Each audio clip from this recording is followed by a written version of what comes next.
I'm with Ibrahim Hanoonah from the campaign Keep Hope Alive. Now, Ibrahim, what is the campaign Keep Hope Alive?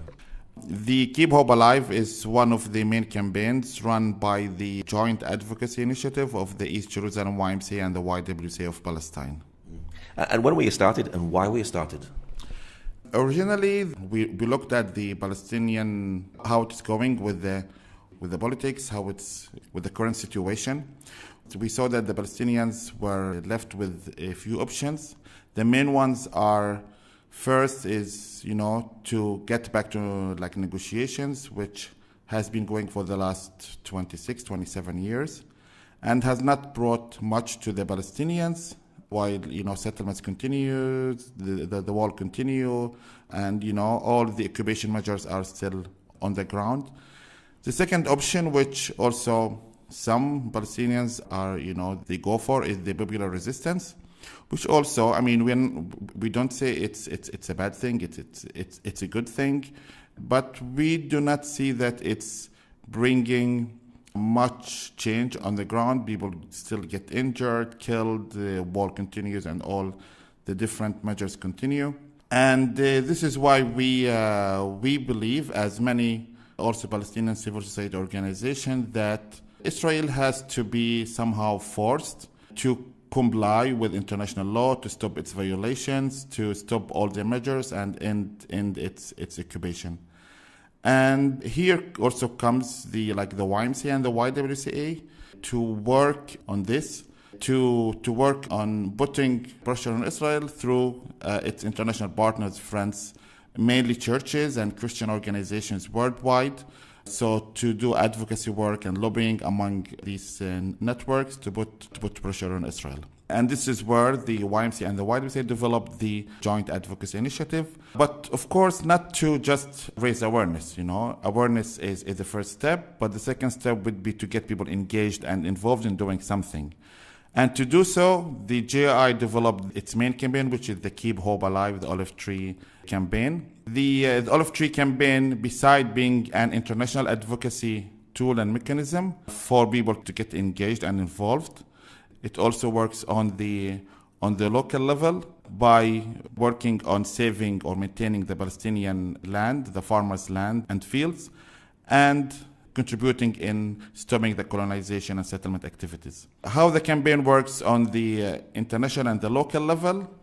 On the international level, by having people sponsor olive trees to be planted in threatened Palestinian fields, people would get this like a step of engagement. They will have a tree and their name planted in this threatened field. And people would be linked to this family, this farmer, this tree. They would be invited also to come and plant their own sponsored olive tree. They would be invited to come and visit the field where the trees are, so they would be more worried about their sponsored tree. So this is the link we kind of create, or this is the engagement we create through the olive tree campaign. On the local level, how this works is that having sponsored trees, planted in this field, would make it much harder for the settlers or the Israeli soldiers to attack this field or to harass this farmer and his family. So they would know that, if they attack these trees, these sponsors would know, or the people who have planted these trees would know. So this gives some kind of protection to this field. Of course, this is not 100% guaranteed that this field will not be confiscated or attacked, but this just makes it much, much harder. So this contributes in saving the land, and this is why most farmers, or many farmers, would approach the JI and the olive tree campaign to have sponsored trees planted in their field. Now you do olive tree planting and picking. Is the olive tree important to the Holy Land? Exactly. This is why we selected olive trees and the olive tree campaign, and not like any other trees like the fig or the almond tree, because first, it's the most targeted by the Israeli occupation, the most targeted by settlers and the army, including uprooting, burning, destroying, and all the measures against olive trees. And also having the olive trees of significant importance to the Palestinians, historic, religious, and cultural importance to the Palestinians. And for many farmers and their families, it's their main source of income to the family. So this is why we selected the olive tree campaign for all these significance. How many olive trees have you planted so far? So far, the campaign started in 2003. So far, we have distributed and planted more than 150,000 olive trees. So around 11 to 12,000 sponsored olive trees each year we distribute to around 160 to 170 farmers or fields across the West Bank. Do you do any work in Gaza as well? Yes, we do. We have some partners in Gaza, so we have a couple of fields each year in Gaza. So we coordinate with certain partners in Gaza to do so, and we have also fields in East Jerusalem as well, because it's also targeted with the settlement and occupation. So we have fields in Gaza, we have fields in Hebron, Bethlehem, Ramallah, East Jerusalem, Salfit, Nablus, all the various areas within the Palestinian territories.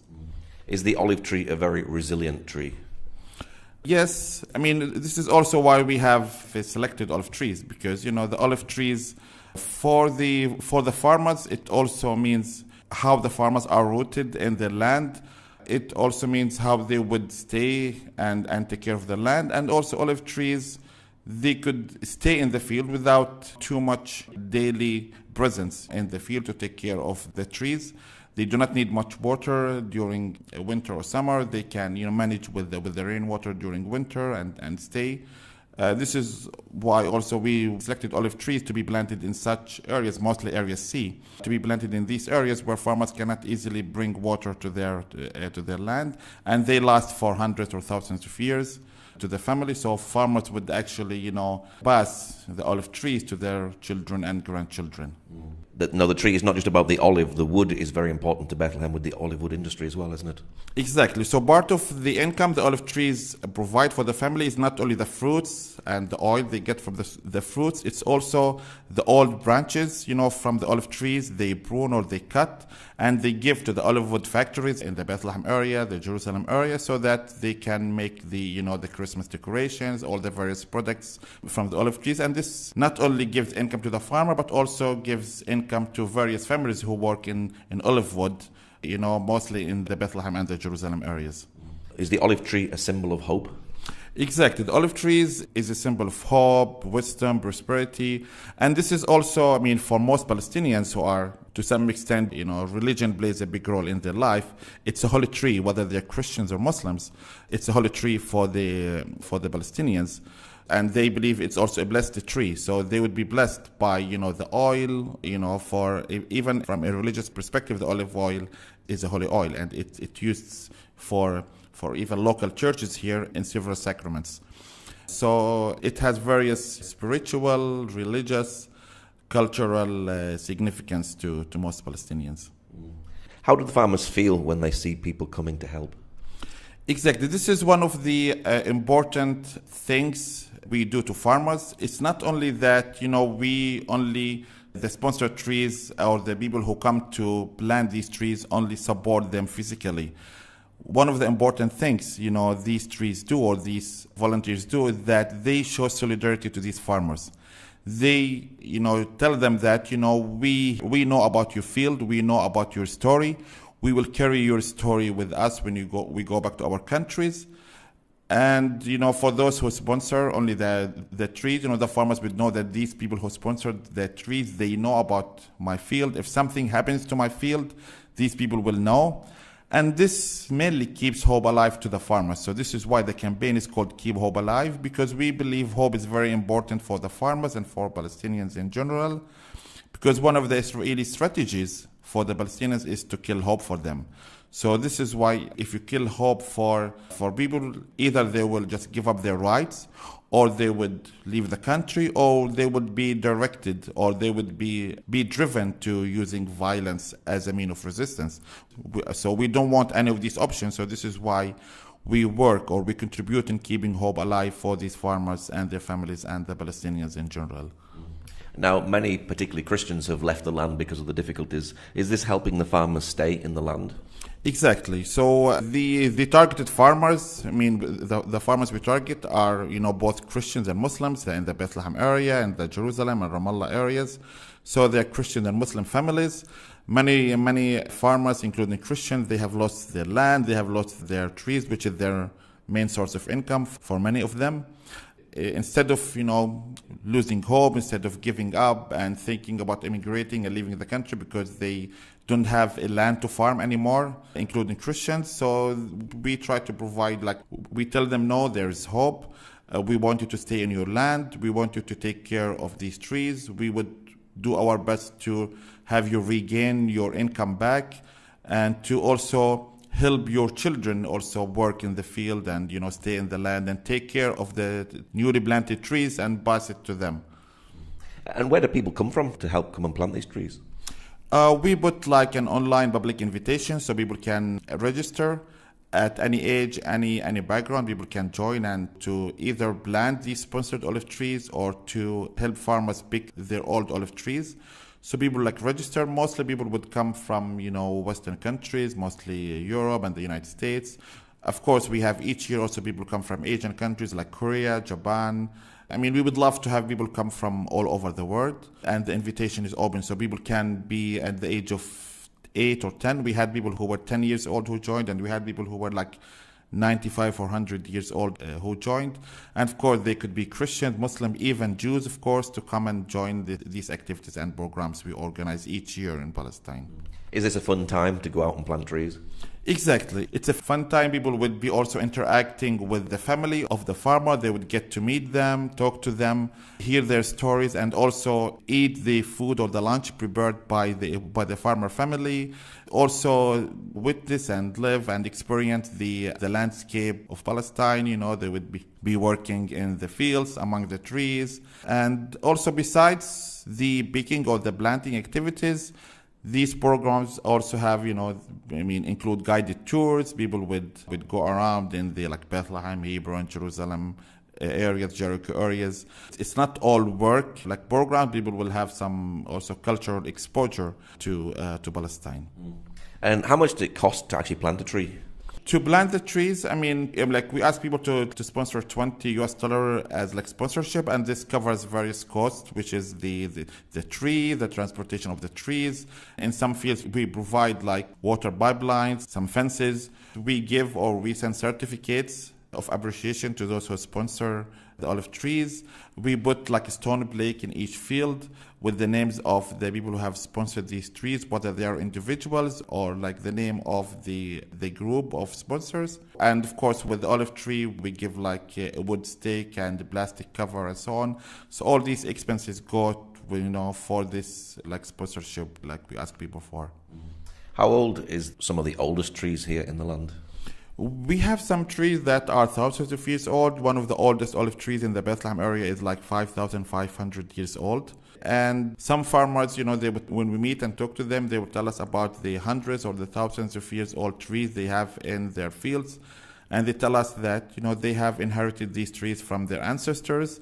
And they believe it's their mandate or their duty to pass these trees to their children and grandchildren. And for most farmers, if not all, they treat their trees as if they are their children. So they would take care of them, and they would tell us that if one of the olive trees get uprooted, it's as if I have lost, one of my children. So it means a lot to them, more than just a tree. It's like a heritage for them. It's a history they believe they should keep. Also, to clarify that when we plant, the new trees, they are usually 2 years old, and they need 5 or 6 more years to start producing olives. So after a few years, when they're planted, they will start giving fruits to the farmers. And what's your prayer finally for these farmers? Yes, the main prayer is that these farmers would keep the hope alive. They would stay in their fields and take care of their trees and not to leave their land and not to give up their rights.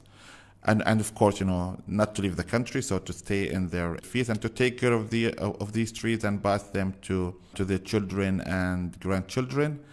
and to speak out, to tell their stories to the people who come and visit them, whether they are like sponsors, whether they are volunteers who come to plant trees or to help them pick the olives, to tell their story, to share their story, and to understand that their stories are, being heard. Their stories, would go with these people to various countries, to understand that there is a change. They might not feel it, in the short run, but on the long run, they would feel the change on the ground that, those like sponsors and these actions of the planting of trees are contributing to hindering settlement activities, stopping settlers from their attacks, and, stopping somehow or limiting the violations of the Israeli occupation in the Palestinian territories.